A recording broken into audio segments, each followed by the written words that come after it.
Peace, it's Mo from Clever Chrono. Today we're going to talk about the easiest ways to purchase a Rolex at retail. So in my journey as a watch enthusiast, I've had the opportunity to purchase a couple Rolexes, the Oyster Perpetual 36 and the Rolex Submariner, better known as the Bluesy. Now, even if you're really new to the hobby and love of watch collecting, I'm sure it's no secret that it's next to impossible to purchase a Rolex at retail these days. But here are 3 methods that I've learned that stood out the most to me when it comes to whittling down your wait time on the Rolex waitlist or improving your chances of being able to actually walk out of the AD with the Rolex of your choice on the day that you go in to purchase it. Getting on a Rolex authorized dealer's waitlist in a small market.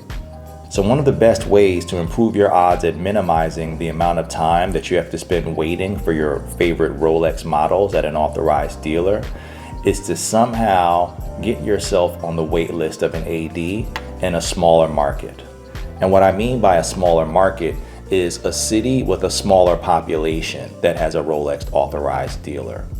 Now you can find a Rolex authorized dealership just about anywhere in the world these days. For example, I live in the United States. You might have a state that only has 1 or 2 authorized dealers to cover the entire state because either the state's population is that small or socioeconomically the target audience for people who could afford these watches, there may not be enough to warrant Rolex authorized dealers being in these places in abundance. So let's say, for example, you live in New York City or Los Angeles. These are places with lots of high earners, great population density. So the odds are going to be that every Rolex authorized dealer within the city limits is going to have a pretty long waiting list for almost every popular Rolex model.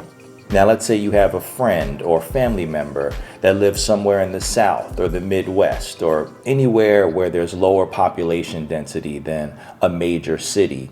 You can actually visit the Rolex authorized dealer that is closest to that city or town, check out some watches, have a conversation with the authorized dealer, and get your name on the wait list in that town or city. Now, if you're lucky and you end up getting the call, at that point, you're just going to have to make sure that you can get to that city or town as quickly as possible to pick up the watch.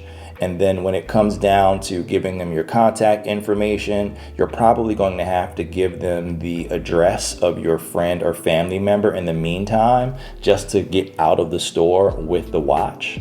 But then after that, you can always change it to your address to make sure it's properly insured and so that you don't have any issues with your ownership of the watch and its safety in the future. Visiting Rolex authorized dealers at the airport.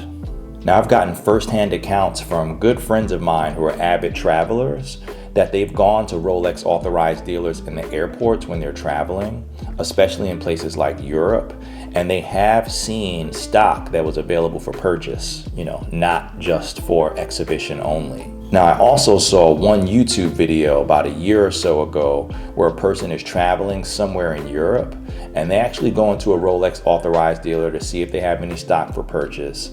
And they ended up purchasing and walking out of the store on that day with the Rolex Submariner, with the Bluesy. And that was a really cool moment that gave most people who haven't owned a Rolex before some glimmer of hope that it's actually possible to purchase a Rolex from an authorized dealer on the day that you walk in. Purchasing a Rolex at an authorized dealer in a Muslim country.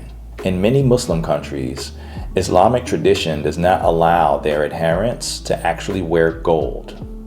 So if you're someone who's in the market for a Rolex in gold, whether that's a day date or a Bluesy or a root beer, you actually have the opportunity to go into some of these countries and purchase a Rolex on the spot because these models don't move as quickly as non-precious gold models.